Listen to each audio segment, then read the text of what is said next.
Division है ट्रेकियोफाइटा।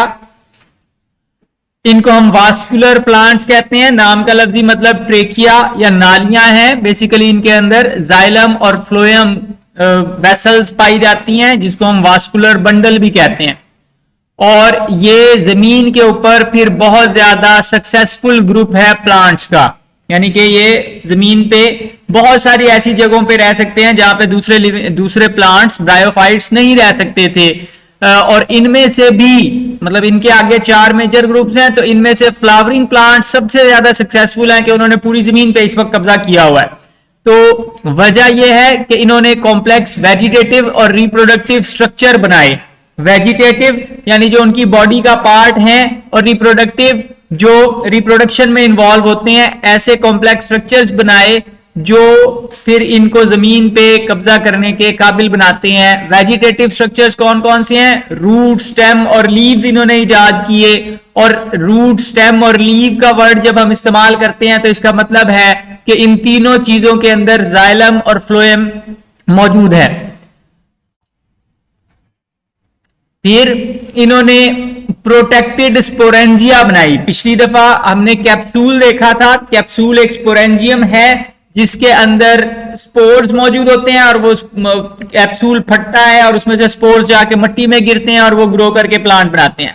तो यहां पे भी स्पोरेंजिया मौजूद है, लेकिन उन स्पोरेंजिया को कवर कर लिया है, प्रोटेक्ट कर लिया है मां की बॉडी ने, और उसको हम कहते हैं सीड। बीज आपने देखा हुआ है, तो बीज एक्चुअली स्पोरेंजियम होता है जिसके अंदर स्पोर्स लगने हैं। फिर इसी तरह आगे चल के हम देखेंगे कि फ्लावरिंग प्लांट्स ने, सीड प्लांट्स ने पॉलन ट्यूब इजाद की। पॉलन ट्यूब होती है कि जब पॉलन ग्रेन किसी स्टिग्मा के ऊपर जाकर गिरते हैं तो फिर वहां पर वो एक नाली बनाते हैं, और वो नाली फिर एग तक जाती है, और उस ट्यूब के अंदर एंथीरोजॉइड स्विम कर सकते हैं। पिछले वाले क्या कर रहे थे कि वो पानी के अंदर स्विम कर रहे थे। इनको पानी की जरूरत नहीं पड़ेगी, ये जनाब पॉलन ट्यूब के जरिए से स्विम कर सकते हैं। तो लिहाजा ये ऐसी जगहों पे ग्रो कर सकते हैं जहां पे डायरेक्ट पानी अवेलेबल नहीं है, तो सक्सेसफुल हैं, पानी के बगैर फर्टिलाइजेशन कर सकते हैं। फिर इसी तरह इन्होंने फ्लावर और फ्रूट इजाद किए, जिनकी वजह से इनके सीड्स की डिस्पर्सल बड़ी सक्सेसफुल हो गई और इनकी पॉलिनेशन बड़ी सक्सेसफुल हो गई। फ्लावर्स की वजह से रंग बिरंगे फ्लावर होते हैं, इंसेक्ट्स उनकी तरफ अट्रैक्ट होते हैं, और उसकी वजह से एक पौधे के पॉलन ग्रेन दूसरे पौधे पे, दूसरे पौधे के पॉलन ग्रेन तीसरे पौधे पे, वो पॉलन ग्रेन्स के जरिए से फर्टिलाइजेशन हो रही होती है, और एक दूसरे की जीन्स मिक्स हो रही होती हैं हवा के जरिए से। उसके मुकाबले में फ्लावर फ्रूट जो है उनके अंदर सीड्स होते हैं। जब एनिमल्स फ्रूट खाते हैं तो वो इधर उधर उनके बीज फेंक देते हैं, और वो नई जगहों पे बीज ग्रो करके कंप्लीट प्लांट बना लेते हैं, तो नए इलाकों पर सक्सेसफुल हैं। इसी तरह इनके अंदर भी हेट्रोमॉर्फिक अल्टरनेशन ऑफ जनरेशन अभी तक मौजूद है, और वो हेट्रोमॉर्फिक अल्टरनेशन ऑफ जनरेशन की वजह से वेरिएशन आती है, और वेरिएशन इनको नए इलाकों पर कब्जा करने के काबिल बनाती है। 4 सब डिविजन्स इस ग्रुप की हमने बनाई हुई है। पिछले ग्रुप की 3 थी, इसकी 4 हैं। सबसे पहले आते हैं साइलॉप्सिडा, इनको हम विस्क फर्न कहते हैं आम जुबान में। लाइकोप्सिडा है, इनको क्लब मॉसेस कहते हैं। स्फिनोप्सिडा है, हॉर्सटेल्स कहलाते हैं। और टीरोप्सिडा है, जिनमें आपने सीड प्लांट्स पढ़े हुए हैं। तो सबसे पहले आएंगे सब डिवीजन साइलॉप्सिडा। अब ये इसके पौधे को आप देखें तो यहां पर बाजी पलट गई है। बाजी कैसे पलट गई है कि यहां पर जो मेन प्लांट है वो गेमीटोफाइट नहीं है बल्कि स्पोरोफाइट है। यानी कि जो एक्चुअल प्लांट है, पिछले ग्रुप में क्या होता था कि मेन प्लांट आपको गेमीटोफाइट नजर आता था, थोड़ी देर के लिए उसके ऊपर स्पोरोफाइट बनता था, और अगर गेमीटोफाइट मर जाए तो स्पोरोफाइट भी मर जाता था। लेकिन अब क्या हुआ कि गेमीटोफाइट तकरीबन गायब हो गया, छोटा सा रह गया, और उसकी जगह स्पोरोफाइट डोमिनेंट हो गया है। डोमिनेंट होने का मतलब यह है कि लाइफ साइकिल का ज्यादातर हिस्सा आपको स्पोरोफाइट नजर आता है। फिर स्पोरोफाइट इंडिपेंडेंट है, अपनी खुराक खुद तैयार कर सकता है, अपनी प्रोटेक्शन वगैरह का बंदोबस्त खुद कर सकता है, और अगर गेमीटोफाइट मर भी जाए तो वो जिंदा रहता है। तो स्पोरोफाइट डोमिनेंट हो गया यहां पे लाइफ साइकिल में। अलबत्ता इसके स्पोरोफाइट को देखते साथ ही एक चीज आपको महसूस होती है कि ये डंडियां हैं, इसके ऊपर पत्तियां क्यों नहीं है। ठीक है। तो ये आपको पौधा जो है वो डंडियां डंडियां तो नजर आ रही हैं, लेकिन उनमें कोई पत्ता नहीं लगा हुआ या पत्ते जैसा स्ट्रक्चर कोई नहीं है। तो ये एक ऐसा पौधा है जो सिर्फ डंडी पर मुश्तमिल है।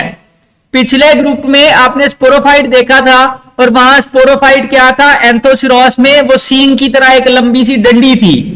अब वो डंडी आगे से उसके ऊपर ब्रांचेस लग गई हैं, ठीक है। ये ऊपर जो गुच्छा ब्रांचेस का बन गया, वो सिंगल डंडी जो ऊपर जा रही थी वो दो में बटी, फिर और दो में, फिर और दो में, तो ये वो ब्रांचेस बन गई हैं। सिर्फ स्टेम है स्पोरोफाइट का, बाकी पत्ती जैसे स्ट्रक्चर इनमें मौजूद नहीं है।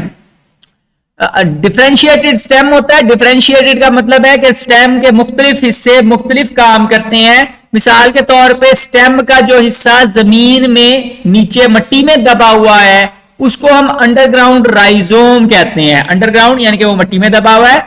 राइजोम तने का वो हिस्सा होता है जो मट्टी में दबा हुआ हो। राइजोम इसको हम कह रहे हैं क्योंकि ये जड़ जैसा काम करता है कि जमीन में उसको खड़ा रखने में मदद करता है और थोड़ा बहुत पानी शानी एब्जॉर्ब कर लेगा।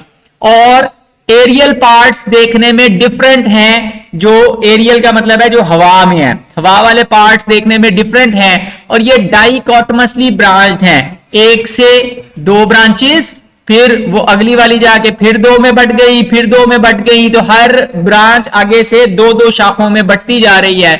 इसको हम डाइकोटमस ब्रांचिंग कहते हैं। एरियल ब्रांचेस देखने में ग्रीन कलर की नजर आ रही हैं आपको, तो इसका मतलब है कि इन ब्रांचेस के अंदर क्लोरोफिल मौजूद है और वो क्लोरोफिल के जरिए से फोटोसिंथेसिस कर सकती हैं। यानी कि वो स्पोरोफाइट की जो डंडी है उसी के स्किन के अंदर क्लोरोफिल मौजूद है और उसके जरिए वो अपनी खुराक खुद तैयार कर सकता है, तना। अब हर ब्रांच की टिप के ऊपर स्पोरेंजिया लगते हैं। ये यहाँ पे छोटे छोटे से येलो येलो से बॉल्स चिपके हुए आपको नजर आ रहे हैं, और वही जूम इन करके आपको दिखाया हुआ है कि ये जो गोल गोल से स्ट्रक्चर हैं ये एक्चुअली स्पोरेंजिया है, क्योंकि ये स्पोरोफाइट है। इसमें मियोसिस होगी, मियोसिस के नतीजे में स्पोर्स पैदा होंगे, स्पोर्स मिट्टी में जाके गिरेंगे और ग्रो करके गेमीटोफाइट बनाएंगे। स्टेम का स्ट्रक्चर निस्बतन सिंपल है, जिस तरह हमारे हायर प्लांट्स में स्ट्रक्चर काफी एडवांस होता है, तो यहां पे वो सारा कुछ नहीं है। नैरो सेंट्रल वास्कुलर टिश्यू है, यानी कि सेंटर में जाइलम और फ्लोएम है जो नैरो है, बहुत बारीक सा है। यहां पे स्टेम को काट के उसकी स्लाइड बना के आपको दिखाई हुई है, तो ये यहां पर दरमियान में छोटा सा जो रेड कलर का हिस्सा नजर आ रहा है, ये जाइलम और फ्लोएम के बंडल हैं जो पानी को ट्रांसपोर्ट करने का काम करते हैं। पित्त नहीं है इसके अंदर, पित्त होता है दरमियान में मोटे मोटे सेल्स का मजमूआ होता है, तो वो यहां पर नजर नहीं आ रहा, जो फूड वगैरह स्टोर करने का काम करते हैं। और ब्रॉड कॉर्टेक्स है, यानी कि ये जो दरमियान वाला इलाका है ये काफी चौड़ा सा है, यानी जाइलम और फ्लोएम ने कोई बहुत ज्यादा इलाका नहीं घेरा हुआ। गन्ना आपने खाया है तो गन्ने में आप देखते हैं कि वो थोड़ा सा छिलका होता है, आगे नालियां शुरू हो जाती हैं और वो सारे इलाके में नालियां ही नालियां हैं, ठीक है। तो यहाँ पे वो वाला हिसाब नहीं है, नालियां दरमियान में और बिल्कुल बारीक सी वो उन्होंने हिस्सा बनाया हुआ है। ये जिंदगी में पहली दफा वो पौधे जिन्होंने नालियां बनानी शुरू की, तो उनकी नालियां बेचारों की बहुत बारीक बारीक सी हैं, आगे चल के वो एडवांस हो जाएंगी, तो ये वो वाली कंडीशन को रिप्रेजेंट करते हैं। तो ये वो पौधे हैं जिन्होंने सबसे पहले जाइलम और फ्लोएम इजाद की थी, फिर आगे जो है वो इनकी औलादों ने जाइलम और फ्लोएम चलाए, और ये तकरीबन सारे के सारे अब तक मर चुके हैं। इस ग्रुप के कोई भी मेंबर अब दुनिया में बाकी नहीं है, चंद एक हैं जो बाकी हैं। इंपॉर्टेंट शॉर्ट क्वेश्चन है कि वो पूछते हैं कि कौन से वाले साइलोप्सिडा खत्म हो चुके हैं, एक्सटिंक्ट हो चुके हैं, नापैद हो चुके हैं, और कौन से वाले अभी जिंदा हैं। तो एक्सटिंक्ट ग्रुप्स में हॉर्नियोफाइटन, साइलोफाइटन और पुक्सोनिया हैं, ये यहां पे आपको दिखाए हुए हैं। देखने में ये सारे सिर्फ उसी तरह से टहनियां नजर आती थी, और उन टहनियों की टिप के ऊपर अमूमन स्पोरेंजिया लगते थे और अंडरग्राउंड राइजोम होती थी, यानी कि तने का कुछ हिस्सा जमीन के अंदर दबा हुआ होता था जो जमीन में गाड़े रहने में हेल्प करता था। हमें कैसे पता है? हमें पता है इनके फॉसिल्स की वजह से, यानी कि पत्थरों के अंदर बाज दफा ये दब जाते हैं, तो वहां पे हमें ये डंडियां लगी हुई नजर आती हैं, पत्थरों में उनके निशान नजर आते हैं और उनकी टिप्स के ऊपर स्पोरेंजिया हैं, तो उनको हम रिक्रिएट करते हैं कि ये स्ट्रक्चर एक्चुअली इन चीजों को रिप्रेजेंट कर रहा है। सिर्फ 2 जेनरा ऐसी हैं जो इस वक्त दुनिया में पाई जाती हैं, साइलोटम है और मैसिप्टेरिस है। ठीक है, ये नाम पांचों इंपॉर्टेंट है, पेपर में 12 पूछे जाते हैं ऑब्जेक्टिव में। तो 3 एक्सटिंक्ट जेनरा हैं और 2 लिविंग स्पीशीज, लिविंग जेनरा हमें मिलती हैं, साइलोटम और मैसिप्टेरिस। साइलोटम पीछे आपको दिखाया मैंने।